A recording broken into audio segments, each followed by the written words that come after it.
வானொலியில் நீங்கள் கேட்டு ரசித்த தென்கட்சி கோ சுவாமிநாதன் ஐயா அவர்களின் கதைகள். அந்த காலத்துல எல்லாம் படிக்கிறதுங்கிறது எப்படி தெரியுமா? குருகுல வாசம் செஞ்சு படிக்கணும். ஆசிரியருங்கிறவர் ஆசிரமத்தில் இருப்பார். அங்கே போய் அவருக்கு தொண்டுகள் செய்யணும். துணிகள்லாம் துவைச்சி போடணும். தூங்கும்போது காலை பிடிச்சி விடணும். புழுக்கமாக இருந்தால் விசிறி மட்டை எடுத்து விசிறணும். அப்படியே அப்பப்போ அவர் சொல்லிக் கொடுக்குற பாடத்தையும் கற்றுக்கணும். அவர் சொல்லிக் கொடுக்குற பாடங்களை ஓலைச்சுவடிகளில் எழுதிக்கணும். இதுதான் குருகுல வாசம்ங்கிறது. இப்போ மாதிரிலாம் கிடையாது. ஆக குருகுல வாசம்ங்கிறது மனசையும் பண்படுத்தும், அறிவையும் பண்படுத்தும். அப்படி ஒரு பயிற்சி அது. அந்த காலத்தில் பஞ்சபாண்டவர்கள் ஒரு குருகுலத்தில் படிக்க போனாங்களாம். ஏற்கனவே அங்கே ஒரு 15 பேர் இருந்திருக்கிறாங்க. இவங்களையும் சேர்த்து மொத்தம் 20 பேர். எல்லாரும் ரொம்ப ஆர்வத்தோடு அங்கே தங்கி படிச்சுக்கிட்டு இருக்கிறாங்க. 2 வருஷம் ஓடி போச்சு. எல்லாரும் ஊருக்கு திரும்ப வேண்டிய நேரம். ஆசிரியர் ஒவ்வொருத்தராக கூப்பிட்டார். இது வரைக்கும் என்ன கற்றுக்கிட்ட அப்படின்னு கேட்டார். அவங்க தாங்கள் எழுதி வச்சிருந்ததை சொன்னாங்க, கற்றுக்கிட்டதை சொன்னாங்க. அங்கே படிக்க வந்தவங்க எல்லாருமே புத்திசாலிகள். அது மட்டும் இல்லை, பல பேர் அரச குடும்பத்தை சேர்ந்தவங்க, இளவரசர்களாக வேற இருக்கிறவங்க. அதனால் அவங்கக்கிட்ட அபாரமான கல்வி அறிவை எதிர்பார்த்தார். ஒருத்தன் வந்தான். தான் எழுதி வச்சிருந்த சரித்திர பாடம் பூராவையும் படித்து காட்டினான். இன்னொருத்தன் வந்தான். தான் எழுதி வச்சிருந்த பூகோள பாடம் பூராவையும் படித்து காட்டினான். இப்படி ஒவ்வொருத்தராக வந்து அவங்க படித்தது என்னங்கிறத படித்து காட்டிவிட்டு போனாங்க. கடைசியாக தர்மர் வந்தார். பேசாமல் நிற்கிறார். தன் கையில் இருந்த ஓலைச்சுவடி கேட்டால் அவர் பிரிக்கவே இல்லை. ஆசிரியர் இவர்கிட்ட தான் அதிகமாக எதிர்பார்த்தார். ஆனால் இவரும் பேசாமல் நின்றுட்டு இருக்கிறார். நீ என்ன கற்றுக்கிட்ட சொல்லு, ஓலைச்சுவடியை பிரித்து படினார் அந்த முனிவர். தர்மர் அசையவே இல்லை. மெதுவாக சொன்னார், ஐயா, நான் கற்றுக்கிட்டது ஒன்று தான். அதுதான் வாழ்க்கையில் எனக்கு ரொம்ப முக்கியமான பாடமாக அமையும் அப்படின்னார். என்னது, என்கிட்ட 2 வருஷ காலமாக படிச்சு விட்டு கடைசியில் கற்றுக்கிட்டது ஒன்று தானா அப்படின்னார் முனிவர். அவருக்கு ஒன்றும் புரியல. மற்ற மாணவர்களை விட இவர் பண்புகளில் உயர்ந்தவர், அறிவில் சிறந்தவர், வயசில் முதிர்ந்தவர். இவரே இப்படி சொன்னால் மற்றவங்க நிலைமை என்னத்துக்கு ஆறுது? அவங்க ரொம்பவும் கெட்டு போயிடுவாங்களே அப்படின்னு அவர் யோசனை பண்ணார். தர்மா, நல்லா யோசனை பண்ணி பதில் சொல்லு. 2 வருஷமாக நீ வந்து கற்றுக்கிட்டது என்ன அப்படின்னு தானே நான் கேட்குறேன். அதை கொஞ்சம் யோசனை பண்ணி சொல்லுன்னார் முனிவர் கொஞ்சம் கோபமா. தர்மர் முகத்தில் எந்த மாறுதலுமே இல்லை. இல்லையா, 2 வருஷமாக நான் கற்றுக்கிட்ட முக்கியமான பாடம் ஒன்று தான்னார். இப்போ அந்த முனிவருக்கு கோபம் அதிகமாக வந்துடுச்சு. ஏன்பா, உனக்கு வெக்கமா இல்லையா? உன்னை விட வயசில் குறைஞ்சவங்க எவ்வளவு பாடம் கற்றுக்கிட்டு இருக்கிறாங்க, எவ்வளவு விரிவாக அவங்க படித்து காட்டினாங்க. நீயும் கூட நிறைய குறித்து வச்சிருக்கிற போல இருக்கு, அதை ஏன் பிரித்து படிக்கக்கூடாது அப்படின்னார். ஐயா, நான் சொல்கிறது உங்களுக்கு ஏமாற்றமாக இருந்தால் என்னை மன்னிக்கணும். நான் ரொம்ப முக்கியமாக கற்றுக்கிட்டு இருக்கிறது ஒன்று தான், மற்ற எதையும் சொல்கிறதுக்கு விரும்பலைன்னார். மாணவர்கள்லாம் சிரிச்சுட்டாங்க. முனிவருக்கு கோபம் அளவுக்கு மீறி வந்துட்டு ஓங்கி அரைஞ்சு விட்டார் தர்மரை அவர் கன்னத்தில். தர்மர் கண்ணை செவந்து போட்டுது, கண்கள் கலங்கி போச்சு. ஆனாலும் அவர் அமைதியை இழக்கலை, தலை குனிஞ்சு நிற்கிறார். இவருடைய புடிவாதம் முனிவருக்கு இன்னும் ஆத்திரத்தை உண்டாக்கி விட்டது. இன்னொரு கண்ணத்திலே அரைஞ்சார். எல்லாரும் பயந்து போய் அமைதியாக நின்றுட்டு இருக்கிறாங்க. முனிவர் கத்துறார், அப்படி நீ கற்றுக்கிட்ட அந்த முக்கியமான பாடம் தான் என்ன, அதையாவது சொல்லு அப்படின்னார். ஐயா, அதை மட்டும் ஒரு ஓலைச்சுவடியில் தனியாக குறித்து வச்சிருக்கிறேன், இந்தாங்க, இதை நீங்களே படித்து பாருங்கன்னார். தர்மர் ஓலைச்சுவடியை நீட்டினார். முனிவர் அதை வாங்கி பிரித்தார், சத்தம் போட்டு படித்தார். என்ன எழுதியிருக்காருன்னா, எப்படிப்பட்ட சோதனை ஏற்பட்டாலும் நிதானம் இழந்து கோபத்துக்கு ஆளாகக்கூடாது அப்படின்னு. இதுதான் அந்த ஓலைச்சுவடியில் அவர் எழுதி வச்சிருந்தது. அந்த ஒரு கணத்திலேயே முனிவரும் எல்லா மாணவர்களும் தர்மரை புரிஞ்சுக்கிட்டாங்களாம். அவர் கற்றுக்கிட்டது ஏட்டு சுரக்காய் இல்லை, வாழ்க்கையில் பயன்படக்கூடிய முக்கியமான அனுபவ பாடம். முனிவர் கண்களில் கண்ணீர். தர்மரை அன்போடு கட்டி தழுவிக்கிட்டார். அப்புறம் சொன்னார், தர்மா, என்னை மன்னிச்சுரு, நீ மாணவன் இல்லை, ஆசிரியன். நான் இது வரைக்கும் தெரிஞ்சிக்காத அனுபவ பாடத்தை நீ இப்போ எனக்கு கற்றுக் கொடுத்துட்ட அப்படின்னு சொன்னாராம். அதனால் நிதானம் தவறக்கூடாதுங்கிறது ரொம்ப முக்கியமான ஒரு செய்தி. ஒரு ஆசிரியர் மாணவனை ஒரு கன்னத்தில் ஓங்கி அரைஞ்சுட்டார். இவன் நிதானம் தவறல, அமைதியாக நின்றுக்கிட்டு இருந்தான். அவர் ஒரு தடவை அரைஞ்சதும் எப்படி உன்னால் நிதானம் தவறாமல் இருக்க முடிஞ்சுது அப்படின்னு கேட்டாங்க நண்பர்கள். அவன் சொன்னான், நான் நிதானம் தவறி இருந்தா எங்கள் வாத்தியார் இன்னொரு கன்னத்துலேயும் அரைஞ்சிருப்பார், அது அதை விட பலமாக இருக்கும், அதனால தான் நான் அப்படி இருந்தேன் அப்படின்னு நானா. ஆக நாம் தெரிந்து கொள்ள வேண்டியது, வாழ்க்கையில் நிதானம் தவறாமல் இருக்க வேண்டும். அதுதான் வெற்றியின் ரகசியம். இயேசுநாதர்கிட்ட ஒருத்தர் வந்து கேட்டாராம், இயேசுவே, என்னை எவ்வளவு நேசிக்கிறீர்கள் அப்படின்னு. அவர் தன்னுடைய இரு கைகளையும் அகல விரித்து இவ்வளவு என்று சொல்லி சிலுவையில் உயிர் நீத்தார் அப்படின்னு சொல்லுவாங்க. அதாவது அந்த நேசிப்புக்கு எல்லை கிடையாது, அதே போல மன்னிப்புக்கும் எல்லை கிடையாது. இது இயேசுநாதர் சொல்லி கொடுத்த ஒரு பாடம். இயேசுனுடைய சீடர்களில் ஒருத்தன் பீட்டர், அவன் ஒரு நாள் இயேசுநாதர்கிட்ட கேட்டிருக்கான், இயேசுவே, நான் என்னுடைய தம்பி கிட்ட அடிக்கடி சண்டை போட்டுக்கிட்டு இருக்கிறேன், என்னுடைய சகோதரன் கூட. அவனை நான் எத்தனை தடவை மன்னிக்கிறது? ஏற்கனவே 7 தடவை அவனை மன்னிச்சுட்டேன் அப்படின்னு சொல்லியிருக்கிறான். அப்போ இயேசு சொன்னாராம், மன்னிக்கிறதுக்கு எத்தனை தடவைங்கிற கணக்கெல்லாம் கிடையாது. எத்தனை தடவை உன்னுடைய சகோதரன் உன்னை கோபப்படுத்துகிறானோ அத்தனை தடவை நீ மன்னிக்கிறதுக்கும் தயாராக இருக்கணும், அதுதான் அப்படின்னு சொன்னாராம். அப்போ இவனுக்கு ஒன்றும் புரியல, இது என்ன அவன் தப்பு பண்ணிக்கிட்டே இருப்பான், நாம் மன்னிச்சுக்கிட்டே இருக்கிறதா அப்படிங்கிறது மாதிரி குழப்பமாக இருந்திருக்கிறான். அப்போ இயேசுநாதர் தன்னுடைய சீடன் பீட்டர்கிட்ட ஒரு கதை சொன்னாராம். அந்த கதை இன்றைக்கு நாம் எல்லாரும் சிந்தித்து பார்க்க வேண்டிய ஒரு கதை. அதாவது மன்னிப்பை விரும்புகிறவர்கள் மன்னிக்கவும் தயாராக இருக்க வேண்டும் அப்படிங்கிறது தான் அந்த கதையினுடைய தத்துவம். அந்த இயேசுநாதர் சொன்ன கதை என்னன்னா, ஒரு மன்னர் இருந்தார்.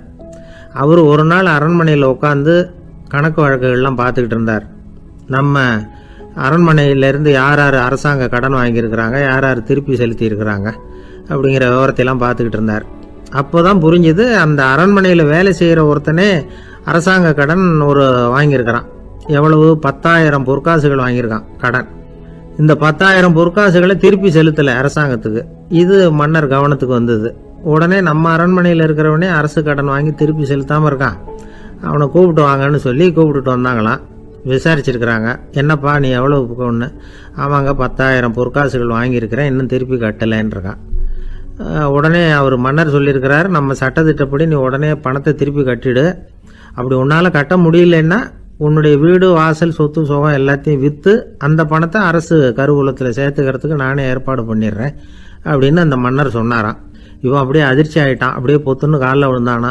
மன்னா, என்னை மன்னிச்சுங்க, என்னால் முடியல, எனக்கு மன்னிப்பு கொடுங்க அப்படின்ட்டுருக்கான். உடனே அவர் எழுந்திரிச்சு, சரி நீ மன்னிப்பு கேட்டுவிட்ட, அதனால் உன்னை மன்னிக்கிறேன், நீ பணம் கட்ட வேண்டாம் அப்படின்னு சொல்லி அந்த மன்னர் அவனை விட்டுட்டாராம். பணத்தையும் தள்ளுபடி பண்ணிட்டார், நீ திருப்பி கட்ட வேண்டான்னு. இவனுக்கு ரொம்ப மகிழ்ச்சி, அதனால் ரொம்ப உல்லாசமாக வந்துகிட்டு இருக்கிறான். தெருவில் வந்துக்கிட்டு இருக்கிறப்ப இவங்கிட்ட கடன் வாங்கின ஒருத்தன் எதுக்கு வந்துக்கிட்டு இருக்கான். அவன் இவங்கிட்ட ஒரு 100 பொற்காசுகள் கடன் வாங்கியிருக்கான். அவன் வந்தான், இவன் போய் அவன் சாட்டையாக பிடிச்சிக்கிட்டான், நீ எப்படா என் கடனை திருப்பி கொடுக்க போகிறேன்னு. அவன் இப்போ முடியல, கொஞ்சம் பொறுத்துக்கா, அப்புறம் தரேன் இருக்கான். அதெல்லாம் முடியாது, நீ கொடுத்து தான் ஆகணும் அப்படின்னு இவன் புடிவமாக சொல்கிறான். இப்போ நிலைமையை பாருங்கள், இவன் ஏற்கனவே 10,000 பொற்காசுகள் அரசாங்கத்தில் கடன் வாங்கினா அதுக்கு மன்னிச்சு விட்டுட்டார் இவனை. ஆனால் இவன் இன்னொருத்தனை மன்னிக்கிறதுக்கு தயாராக இல்லை. இவங்கிட்ட கடன் வாங்கின இன்னொருத்தன் 10 பொற்காசுகள், அவனை மன்னிக்க தயாராக இல்லை. அவனை கொண்டு போய் நீதிமன்றத்தில் கொண்டு போய் நிறுத்தி தண்டனை வாங்கி கொடுத்துட்டான்.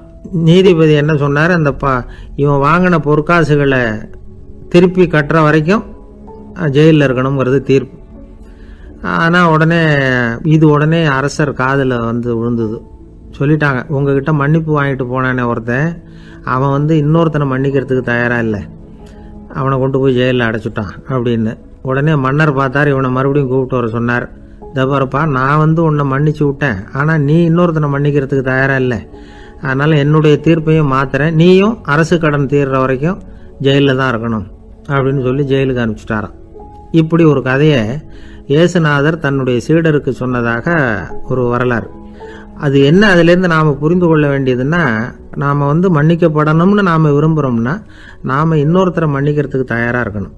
அதனால் நாம் இன்னொருத்தரை யாரையும் மன்னிக்க மாட்டோம், ஆனால் என்ன இன்னொருத்தர் மன்னிக்கணும் அப்படிங்கிறது மாதிரி செய்யக்கூடாதுன்னு சொல்லுவாங்க.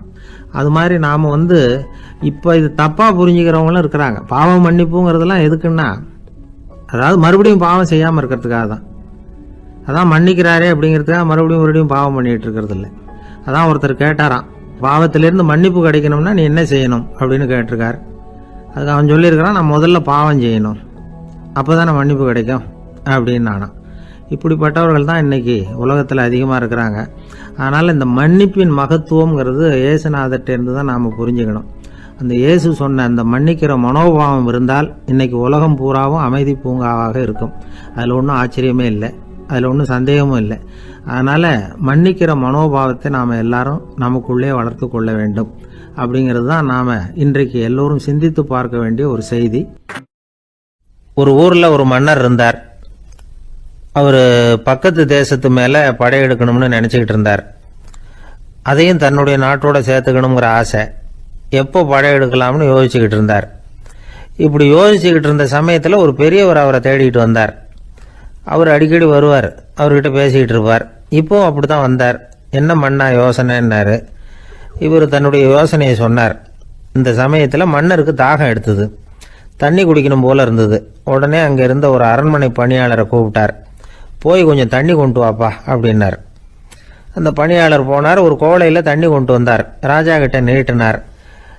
ராஜா அதை வாங்கி குடிக்கிறதுக்காக வாய்கிட்ட கொண்டுட்டு போனார். அந்த நேரம் பார்த்து மன்னா கொஞ்சம் பொறுங்கன்னார் இந்த பெரியவர். ஆவலோட குடிக்க போன மன்னர் அப்படியே நிறுத்திக்கிட்டு பெரியவரை பார்த்தார். இப்போ அந்த பெரியவர் சொன்னார், மன்னா, இப்போ உங்களை விட வலிமை உள்ள ஒரு சக்தி உங்களுக்கு தண்ணி கொடுக்க மறுத்துடுதுன்னு வைங்க, உங்களை குடிக்க விடாமல் தடுத்துடுது அப்படின்னா, இப்போ இந்த ஒரு கோவள தண்ணீரை என்ன விலை கொடுத்து வாங்குவீங்க அப்படின்னு கேட்டார். இப்போ எனக்கு இருக்கிற தாகத்துக்கு என்னுடைய அரசாங்கத்தில் பாதியையாவது கொடுத்து இந்த தண்ணியை வாங்கறதுக்கு தயங்க மாட்டேன்னார் அவர். சரி, இப்போ அந்த தண்ணியை குடிங்கன்னார் பெரியவர். மன்னர் ஆவலோடு அந்த தண்ணியை குடிச்சு முடித்தார். அதுக்கப்புறம் கொஞ்ச நேரம் தன்னுடைய படையெடுப்பை பற்றி சொல்லிக்கிட்டு இருந்தார்.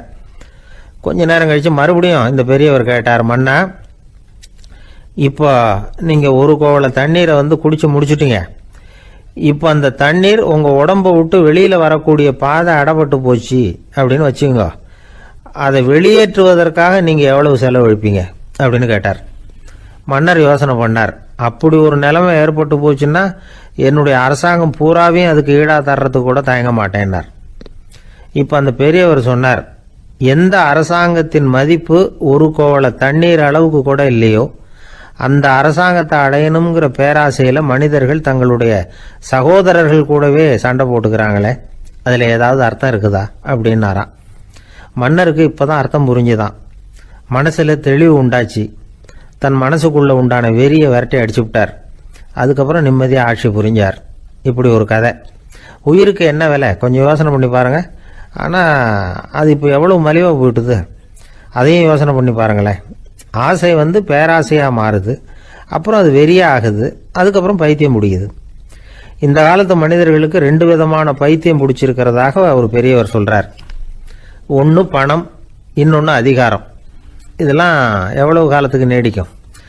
ஒரு சர்வாதிகார நாட்டில் 3 பேர் ஜெயிலில் இருட்டு அறையில் பேசிக்கிட்டு இருக்கிறாங்க. நீ எப்படி இந்த ஜெயிலுக்கு வந்த அப்படின்னு ஒருத்தர் கேட்டாராம்.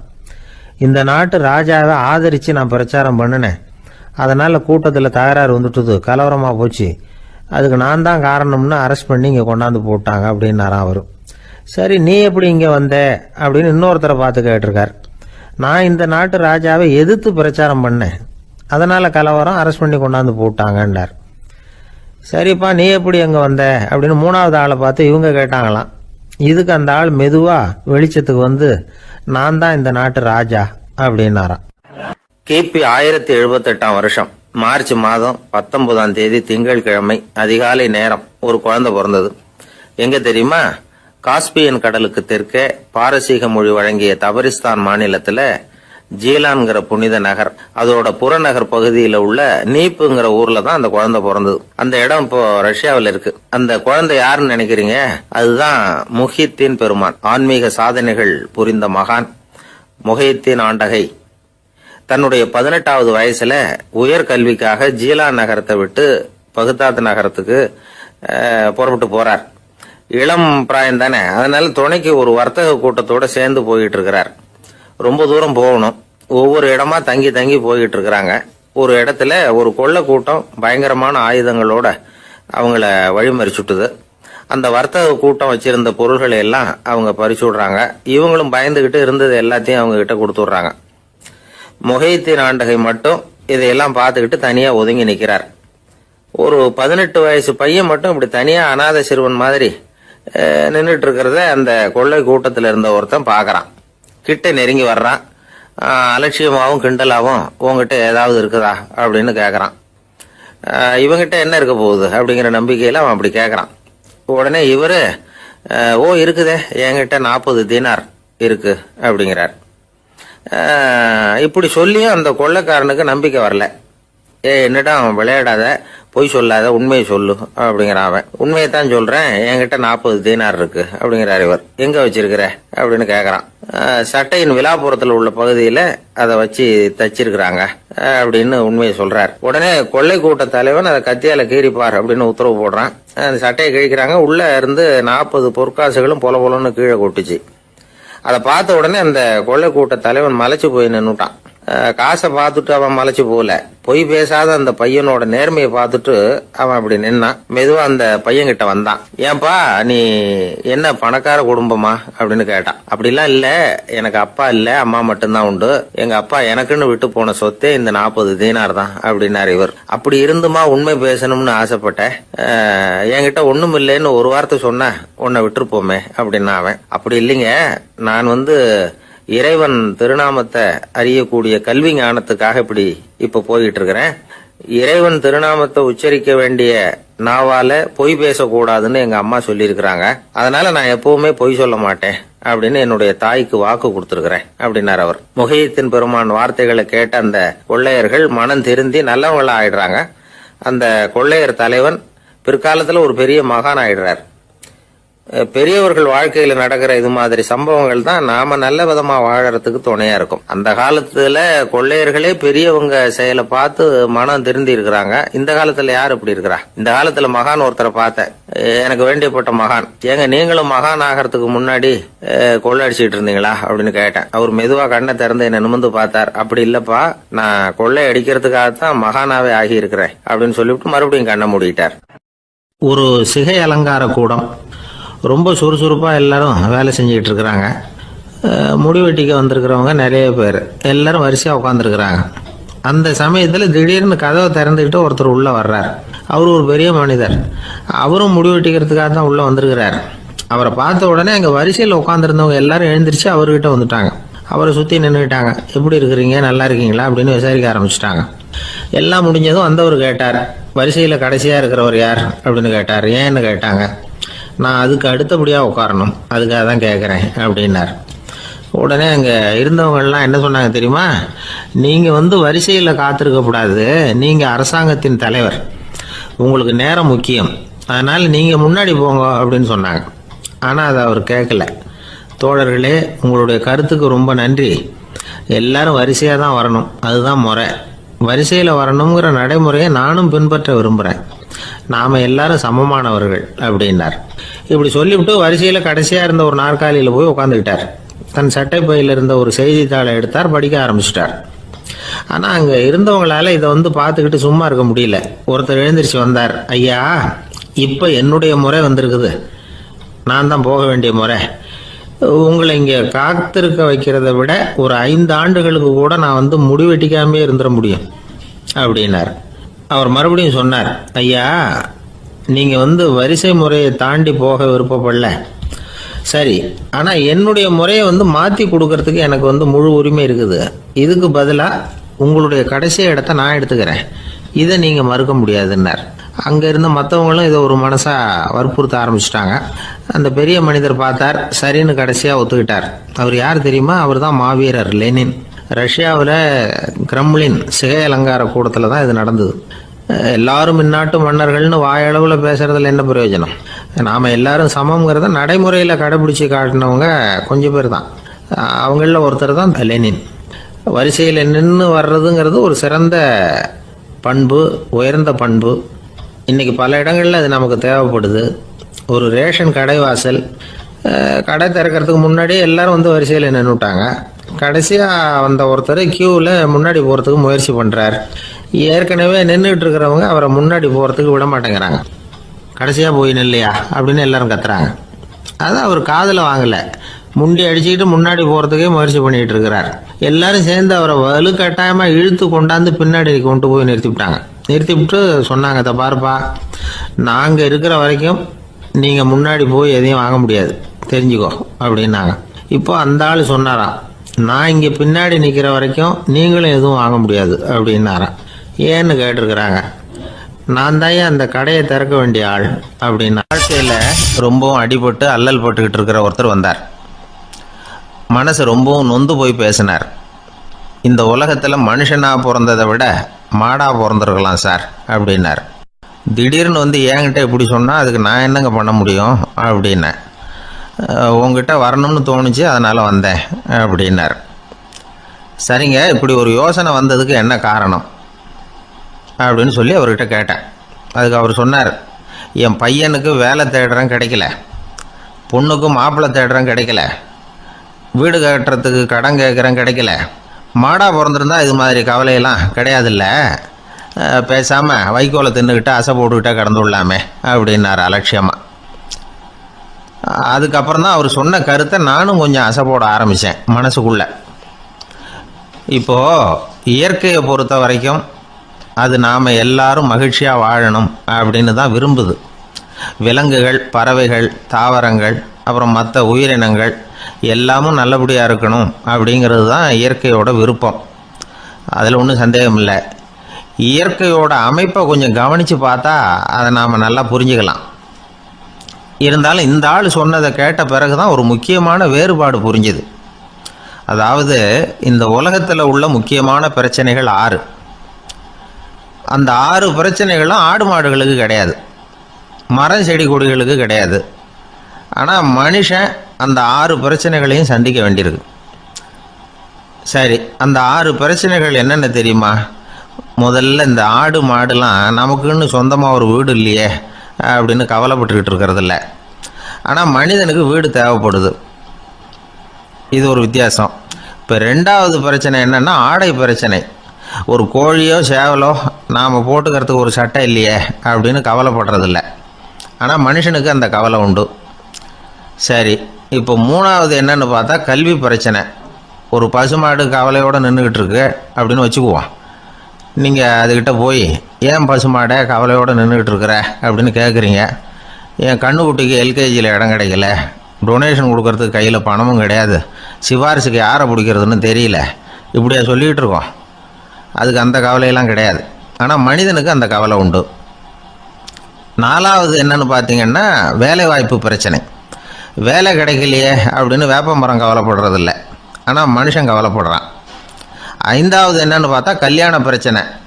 எருமை மாடு பசு மாடு எல்லாம் பொண்ணுக்கு மாப்பிள்ளை தேடிட்டாலே இது பேப்பரில் மணமகன் தேவை அப்படின்னு விளம்பரமாக கொடுக்குது, அதெல்லாம் கிடையாது.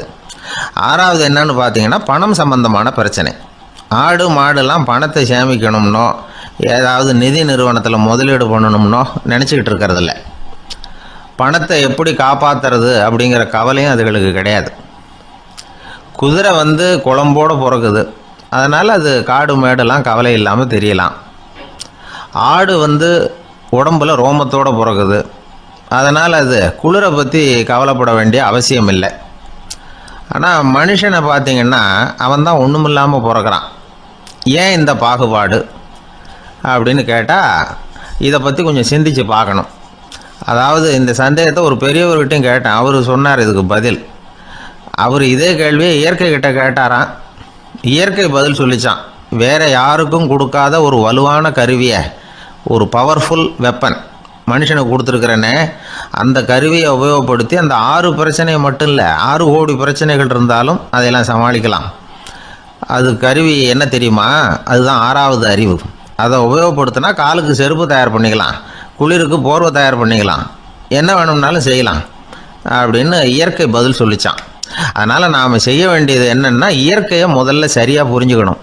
இயற்கையின் படைப்பையே நாம் சரியாக புரிஞ்சுக்கிறது இல்லையா, அதுதான் வேதனை. இந்த கதையை கேளுங்க. இப்போ நகரத்திலேருந்து ஒரு ஆள் கிராமத்துக்கு வந்தான். அங்கே ஒரு சிறுவன் மாடு மேய்ச்சிக்கிட்டு இருந்தான். நகரத்து ஆள் சொன்னான், எவ்வளோ அழகான பசு, அது சரி இதுக்கெல்லாம் ஏன் கொம்பு இல்லைன்னா. இதுக்கு அந்த பையன் பதில் சொன்னான், பசுமாட்டுக்கு கொம்பு இல்லாததுக்கு பல காரணங்கள் உண்டு. கண்ணுக்குட்டியாக இருந்தால் கொம்பு இருக்காது, பசு வளர்ந்து பெருசானதுக்கு அப்புறம் தான் கொம்பு முளைக்கும், இது ஒரு காரணம். சில சமயம் வளர்கிற கொம்பு எடுத்து விடுறது உண்டு, அது ஒரு காரணம். ஆனால் இதுக்கு ஏன் கொம்பு இல்லைன்னு கேட்குறீங்க, அதுக்கு என்ன காரணம்னா இது பசு இல்லை குதிரை அப்படின்னானா. எனக்கு வாழ்க்கையே வெறுத்து போச்சு சார் அப்படின்னு சொல்லிட்டு ஒருத்தர் வந்தார். வந்து கொஞ்ச நேரம் பேசினதுக்கப்புறம் அவர் அப்படி சொல்லியிருந்தா அதில் ஒரு அர்த்தம் இருந்திருக்கும். வர்றதுக்கு முன்னாடியே வாழ்க்கை வெறுத்து போச்சுன்னு சொல்லிட்டு வர்றார். என்ன சார் விஷயம்னு விசாரித்தோம். எங்கள் வீட்டில் தினம் 3 வேளையும் ஒரே மாதிரி சாப்பாடு சார், வித்தியாசமே கிடையாது. இப்படியே 3 மாசமாக சாப்பிட்டுக்கிட்டு இருக்கிறேன். அதை விட பட்டினி கிடந்து செத்துடலாம்னு தோணுது அப்படின்னார். ஒரு பெரியவர் சொன்ன தத்துவத்தை சொல்கிறதுக்கு ஆள் கிடைக்காம தவிச்சுக்கிட்டு இருந்தோம். இப்போ ஒருத்தர் கிடைச்சிட்டார், விட்டுலாமா? உடனே அவரை உட்கார வச்சு சொல்ல ஆரம்பிச்சிட்டோம். அதாவது நாம் அனுபவிக்கிற உணர்வுகளில் களிப்பு, மகிழ்வு, ஆனந்தம், இது 3க்கும் ஒன்றுக்கு ஒன்று வித்தியாசம் உண்டு. மேம்போக்காக பார்க்குறதுக்கு இது 3 ஒன்று மாதிரி தோணும். ஆனால் அது அப்படி இல்லை. களிப்புங்கிறது உடம்பை பொறுத்தது, மகிழ்வுங்கிறது மனசை பொறுத்தது, ஆனந்தம்ங்கிறது ஆன்மாவை பொறுத்தது. இப்படி இந்த 3 வகையான அந்த சுவைப்புகளின் தன்மையும் வேற வேற. இப்போ முதல்ல களிப்புங்கிறத எடுத்துக்குவோம். நம்ம புலன்களுக்கு களிப்பை தரக்கூடிய பொருள்களுக்கு சில விசேஷ குணம் உண்டு. அது எப்படின்னா, சீக்கிரமே சலிப்பை உண்டு பண்ணும். ஒருத்தர் அந்த பொருளை எடுத்துக்கிட்டா அது இன்னொருத்தருக்கு குறைஞ்சிரும். உணவு, உடை, இதெல்லாம் களிப்பை தரக்கூடிய பொருள்கள். இப்போ உதாரணத்துக்கு, ஒரு சாப்பாட்டு மேசையில் ஒரு பாத்திரத்தில் 10 இட்லி இருக்குது. அதில் ஒரு 2 இட்லியை நம்ம தட்டில் எடுத்து வச்சு சாப்பிட்றோம். நாம் சாப்பிட்ட அந்த இட்லி நிச்சயமாக எதிரில் உட்காந்துருக்கிறவருக்கு இல்லை, அவருக்கு உபயோகப்படாது. நாம் சாப்பிட்ட அதே இட்லியை அவரும் சாப்பிட முடியாது, அவர் வேறு தான் எடுத்து வச்சுக்கணும்.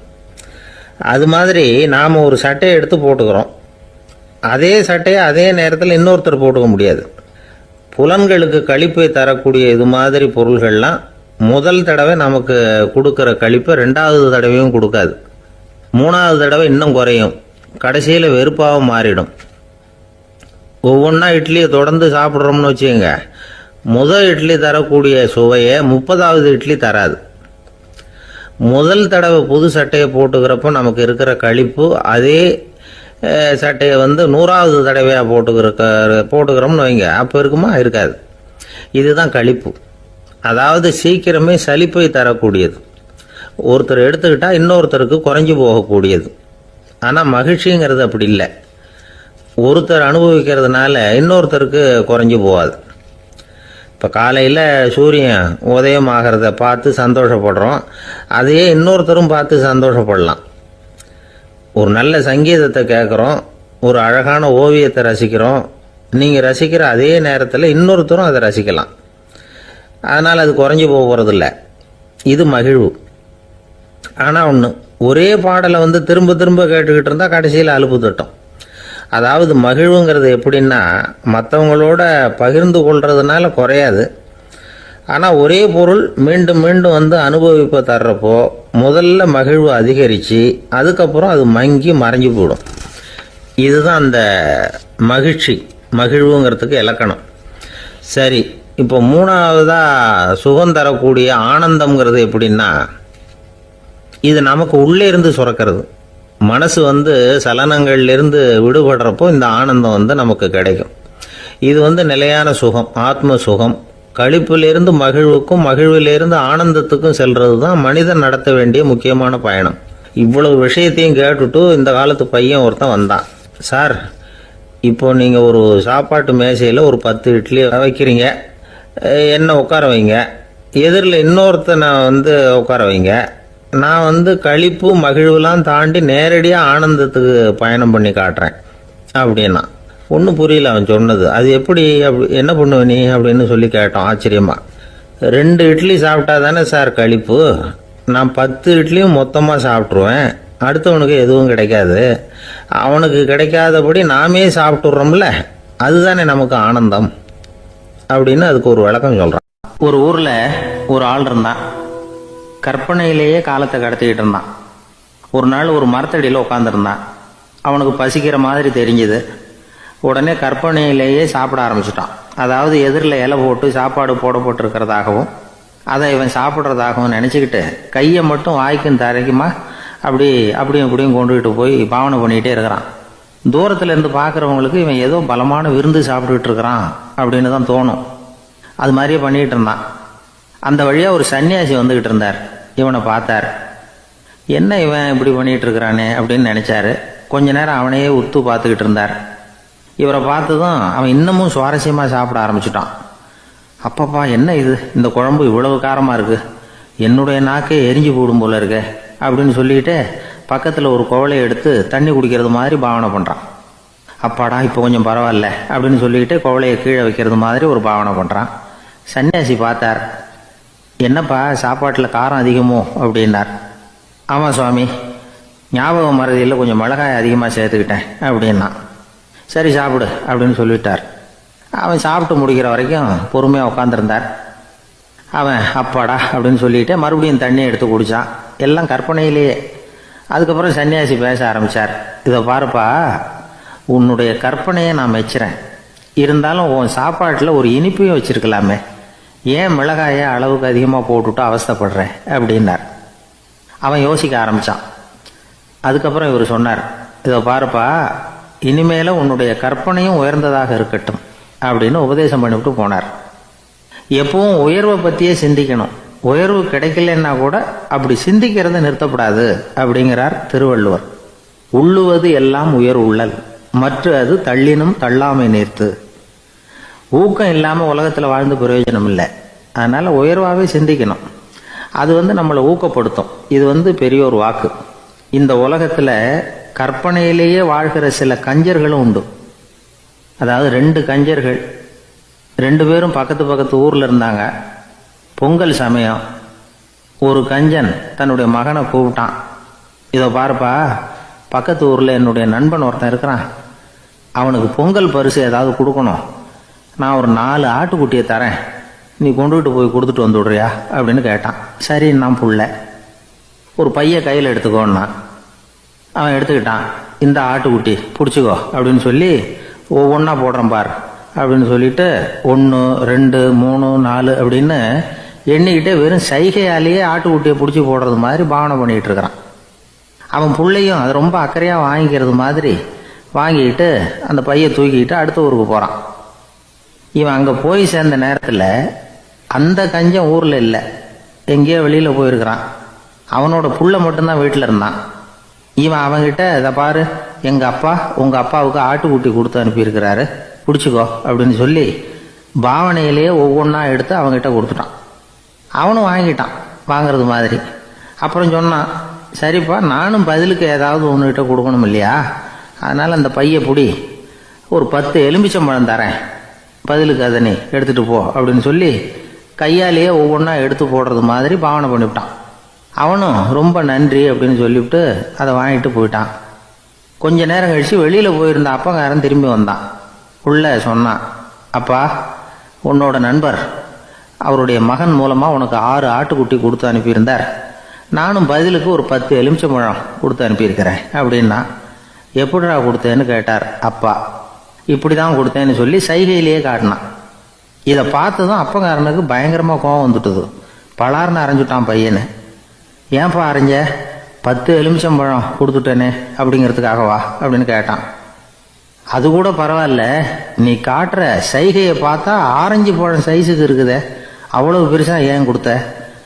அதுதான் எனக்கு கோபம் அப்படி.